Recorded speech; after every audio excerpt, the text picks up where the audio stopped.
Phony War, which was a long period of standing by in anticipation of the oncoming Blitz, finally ended in August 1940, as London was bombed by the Luftwaffe. The Blitz had begun. Throughout the next years, 21 other British cities were bombed, and the British people hardened their spirits and dug in for a long war.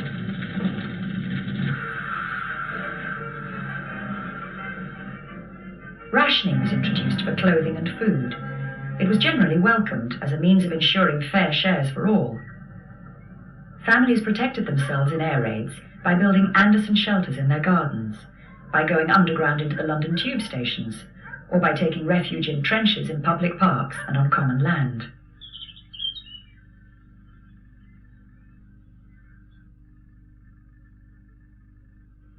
Women had to register for work to aid the war effort, both in the services and in jobs traditionally held by men.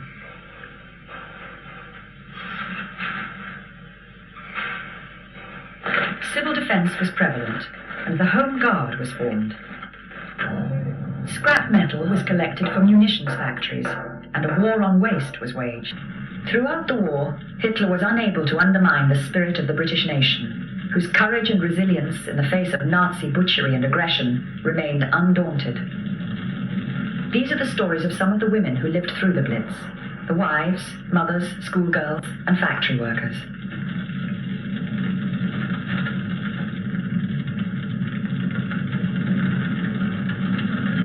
When the docks caught fire, as I say, it was an ominous red glow. You knew that this was what was happening. The streets were on fire, and the sky just blackened over with black smoke, and a dull red seemed to rise up from the horizon everywhere. The smoke was above it, but the dull red glow seemed to come up. And then, of course, when the sirens went and these wave and wave of bombers come over, it was a dreadful time. The firemen were wonderful. I mean, they'd go into any situation, and while the air raids were still on, I mean, well, they didn't wait till the air were clear to go. They went in there and they were lit up by the fires. I mean, they were most amazing people, and they were all people that had just volunteered to go and do it. Other children used to say, oh, my father was in a plane, and my father did this, and he did that. And I said, yes, but my father, he put out the fires of St. Paul's. He was a hero to me.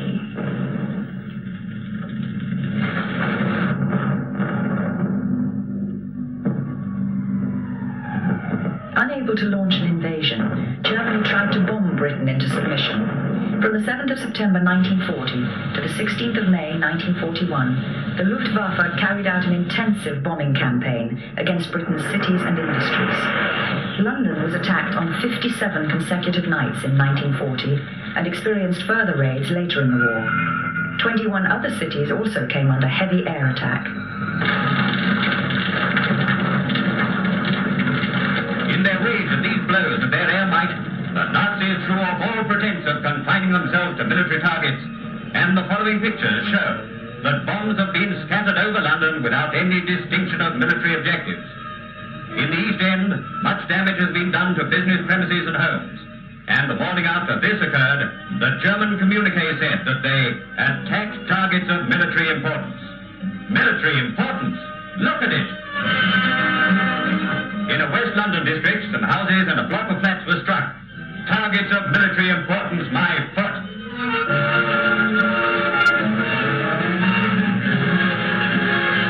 A bus was blown over like a kid's toy by a bomb which burst across the road.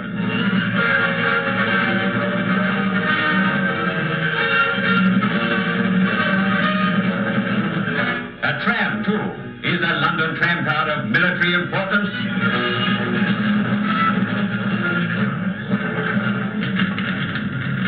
May the 11th, 1941 was the worst night's bombing to date. The air was punctuated by the consecutive sound of wailing air raid sirens, droning engines, and the ensuing ground cacophony as 550 German bombers waged war on Britain. Thousands were killed or injured.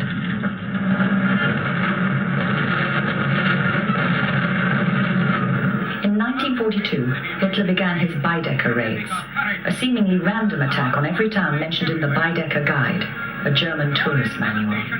The aim was to obliterate the towns, and amongst those attacked in this German version of saturation bombing were Exeter, Bath, Liverpool, York, Norwich, Canterbury, and Belfast. Day and night, indiscriminate attacks continue. All of these attacks were to create widespread civil disturbance. However, the slogan, "Britain can take it," was at the fore of everyone's lips, and all sorts of adversities were overcome in order to show that business would carry on as usual.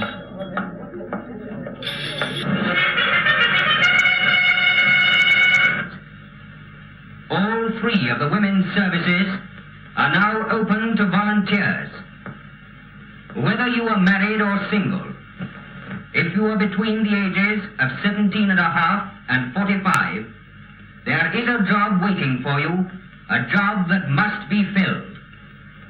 Whatever job you are doing now, if it is not of the most vital necessity, you can be released. You are needed in the Acts, in the Wrens, in the West. You are vital to the offensive.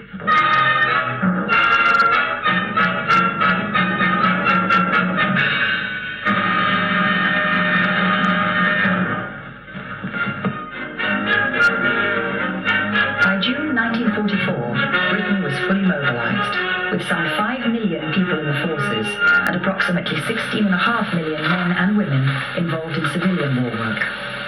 In 1941, Ernest Bevin, the Minister for Labour, called on 100,000 women. All those between the ages of 20 and 21 had to register for work in the armaments factories, which needed to operate 24 hours a day. Before long, women were to be found working in all areas of commerce and industry, playing an essential role in the fight to ensure Britons would never become slaves to the fascist aggressors. With so many men at the front, women were urgently needed to join the war effort and fulfill the roles in industry traditionally held by men. More women are coming into industry every day, and much more varied are their jobs. Indeed, today, women are tackling jobs that were thought impossible a few years ago. Women crane drivers are a new departure, and they justify themselves at similar tasks that need great care and judgment.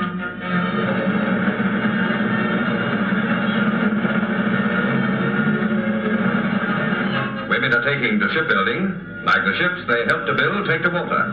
And you can see they've got push.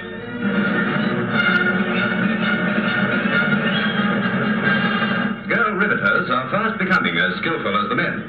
Maybe it's because riveting must be done in the heat of the moment. On the eve of the Battle of Britain, there were 1.5 million members of the Home Guard, affectionately referred to as the Dad's Army. Camouflage has left its mark on the Home Guard. This is how they're working these days. Many units are adopting guerrilla tactics in their schools of intensified training. The art of concealment by merging with the landscape is illustrated in these pictures of Home Guardsmen exercising at an Army Fieldcraft Center.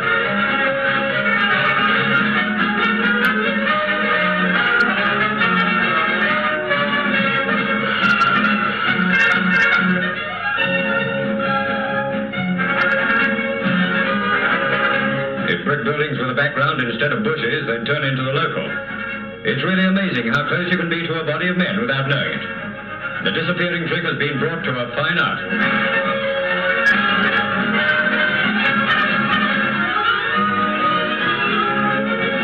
A last-minute panoramic view of some of the men who stayed as trees for a while to face the cameramen.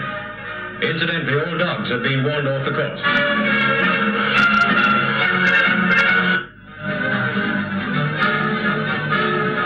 As the bombing raids continued night after night, people became tired from lack of sleep. Many people living in flats in the cities took to air raid shelters, which offered some protection from the bombs.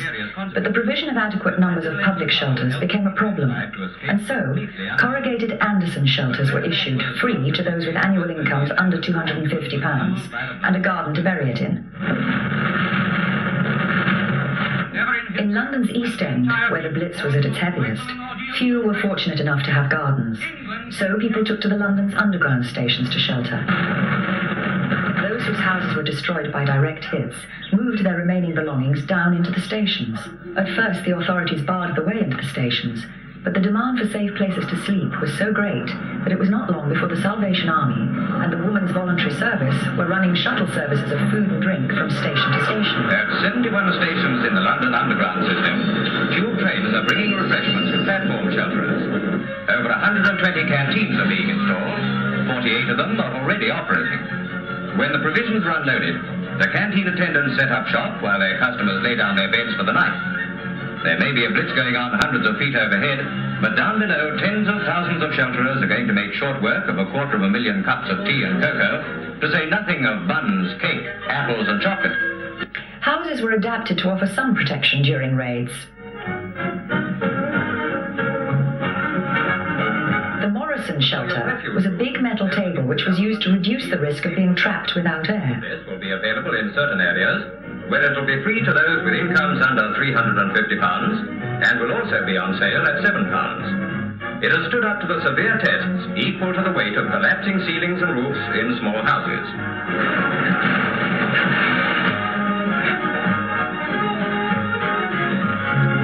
It should be put in the middle of the room and can be used as a table. When the cloth and tea things are laid, you'd hardly know it for a shelter.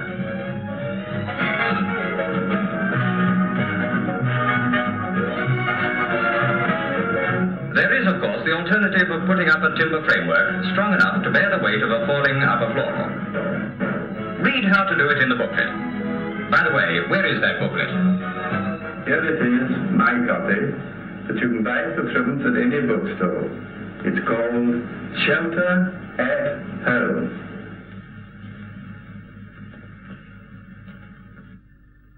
Ration books were issued in September 1939. But food rationing was not introduced until January 1940. Hundreds of recipes were published by the Ministry of Food. To help housewives make the most of their larders, the government set up food advice centres. The Ministry of Food has opened food advice centres all over the country, and more are being set up.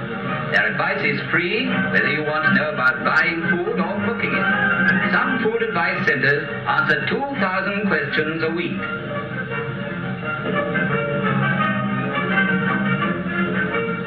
There are food advisors in marketplaces and food advisors in the streets. They'll give you all the help you care to ask for. The people who work at the food advice centres can advise you how best to use the food you buy or the things you grow for yourself.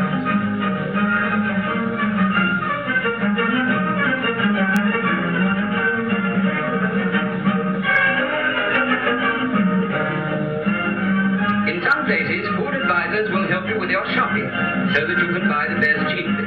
If you ask them, they'll come back to your kitchen and suggest new and appetizing dishes. In this way, everyone can make sure that their wartime meals are as healthy and economical as possible. Friendly advice leads to better food, better health, and greater energy. Make use of your food advice center. It's there to help. Ask at your local food office for information.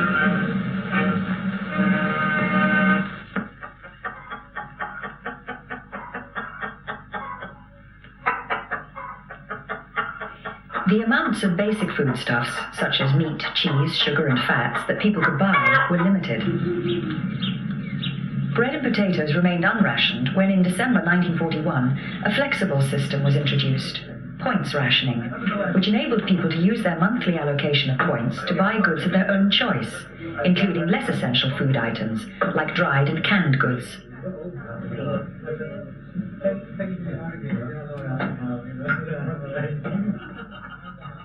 I can remember once going somewhere and there was a raffle, and one of the prizes was a large onion. Clothing was rationed from June 1941. Everyone was issued with a ration book of clothing coupons, the basic allowance being 66 coupons a year. Each item was given a particular points value. For example, a dress was worth 11 points. In 1942, under the utility scheme, regulations were introduced to ensure that garments were cut as economically as possible and to control such details as the width of collars and the number of pockets. Make do and mend was a slogan adopted by many women as they combined items of old clothing to give them a new lease of life. The government consider that in time of war, everyone ought to have a gas mask. Everyone, whether rich or poor, whether they have the money to buy it or not. That is the reason why this factory has been established for the mass production of gas masks. We hope they will never be needed, but if they are, the government will issue them free of charge to everyone in danger. Millions of gas masks were issued, one for every man, woman and child in Britain. Very good. Put it on for 10 to 15 minutes, one day a week. They were unsightly, hot and smelly, certainly no fashion accessory.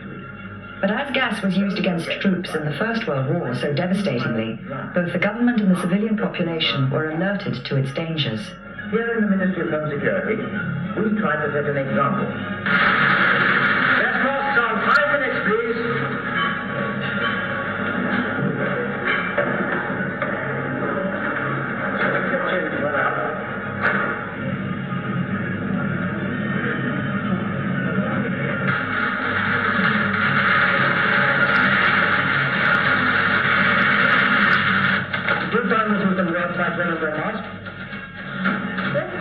And it's quite comfortable, is it? Yes, it's all that you said.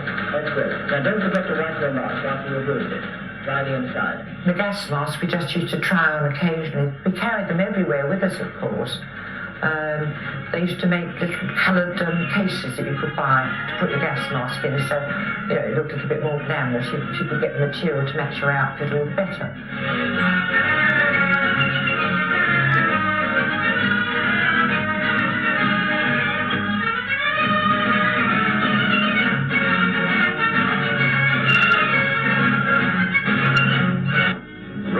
Observers tell us that the blackout in Britain at night is pretty good, but in the morning it's not so good, although it's every bit as important.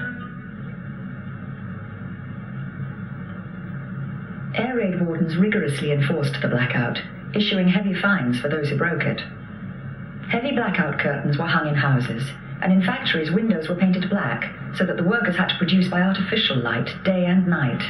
People were careful to take adequate precautions at twilight, but somewhat careless at the dawn period. Often light up in the morning gloom like this. Mr. Twerk himself, of course, seems to be practically a fifth column. He comes home in the evening and blacks out one window and stops to light a cigarette before he does the others. But this is really an exception. It's in the morning that he's so careless. It's a good job we're not all twerps, isn't it?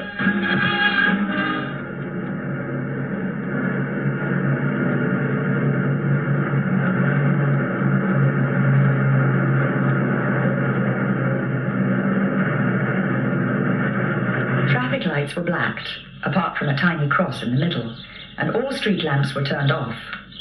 They were soon put to other uses in an attempt to brighten up the rather bleak landscape.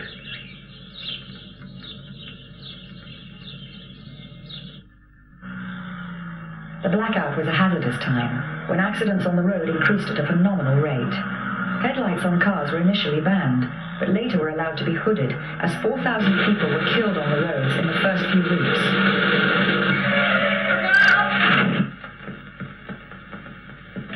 Oh, blimey, George, I just had another squeak outside. You want to use your luck in a blackout, see? Sit down, have a cup of tea. Those motor drivers don't give a body a chance. People across the road nowadays. Give us a cup of tea, Governor. What's the matter with you? Some mug just tried to sling himself under my wheels. The way they go about, you'd think they were tired of life.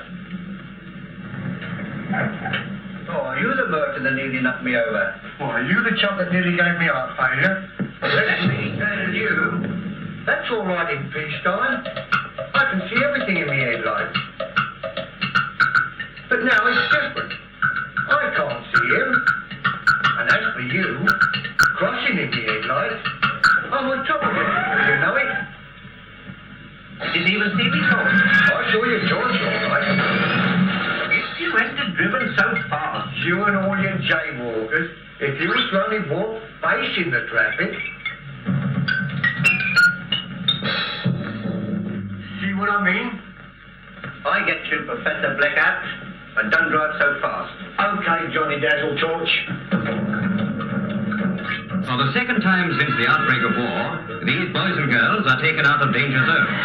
A Originally, they came from London and Croydon. Now they are leaving Brighton and Hove in re-evacuation trains for inland reception areas. But it's not only the youngsters who are sent to places of safety. The kiddies see to it that such important people as favourite dolls and pets are included in the government scheme as well as themselves.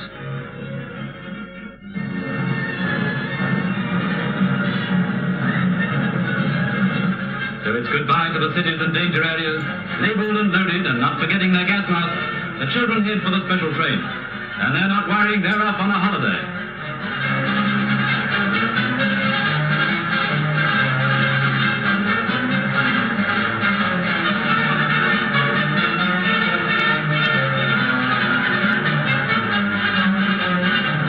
These mass movements of our children are the greatest tribute in the world to the British way of life. Even in the midst of the storm and stress of battle, in the midst of the greatest war effort this country has ever known, we don't forget the safety of our children, on whom the future of our race depends. Humanity still plays a part in our life, even though some other nations may have forgotten what humanity is.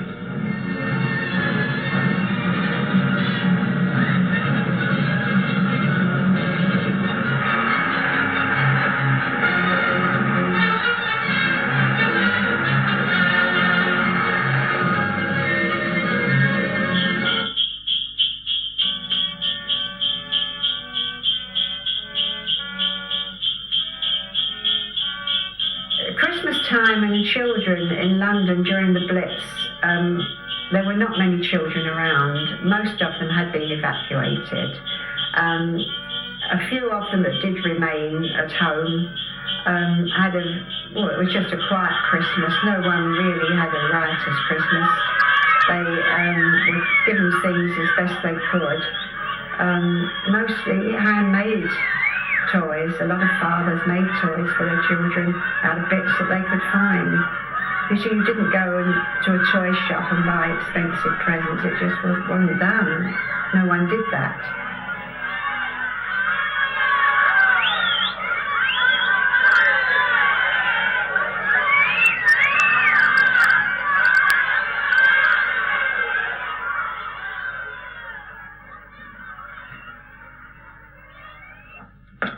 A war on waste had been waged that encompassed all aspects of life.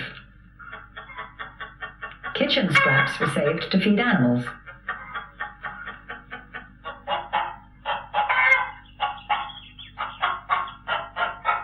What's this? Waste, waste, waste, waste. Hey, you. What? You're wasting fuel. Nonsense. The little that I use can't make any difference. It makes all the difference. Now, this represents the amount of fuel you've just been wasting. If all the people in your street did the same, this would be the amount of fuel wasted in your street alone. In one day, in 1 week, in 1 month.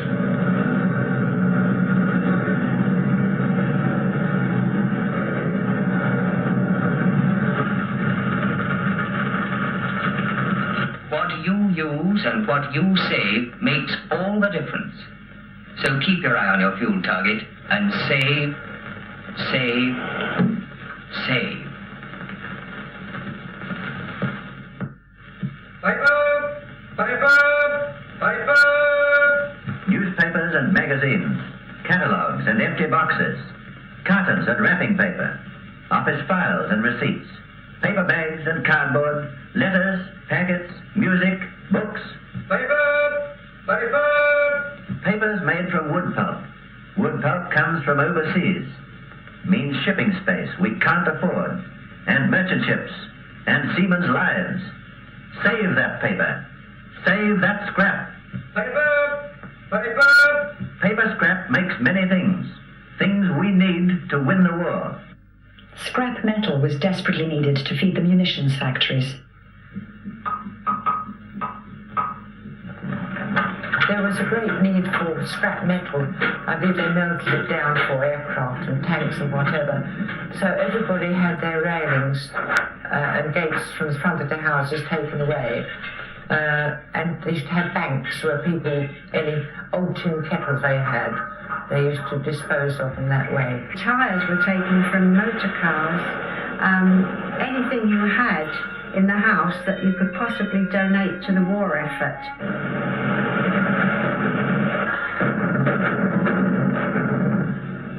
Mobilize your scrap! Mobilize your scrap! Mobilize your scrap! Mobilize your scrap!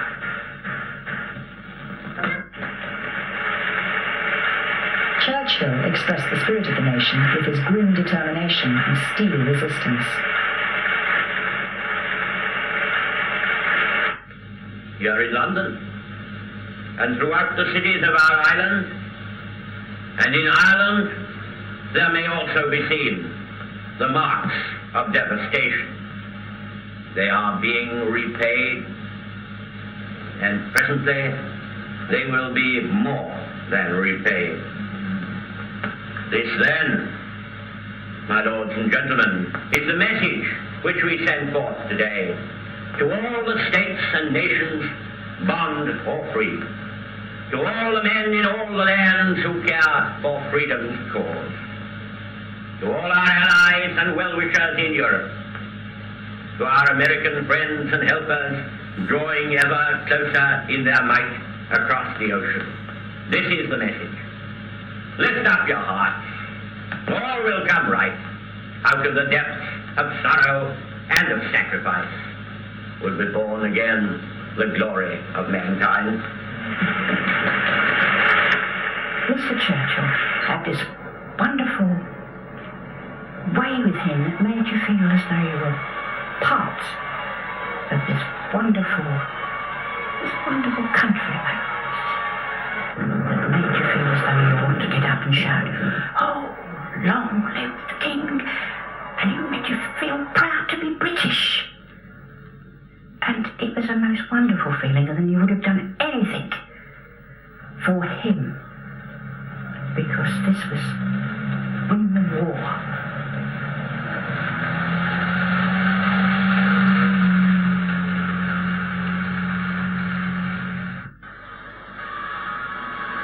Throughout the Blitz, over 41,000 British civilians were killed and 137,000 injured.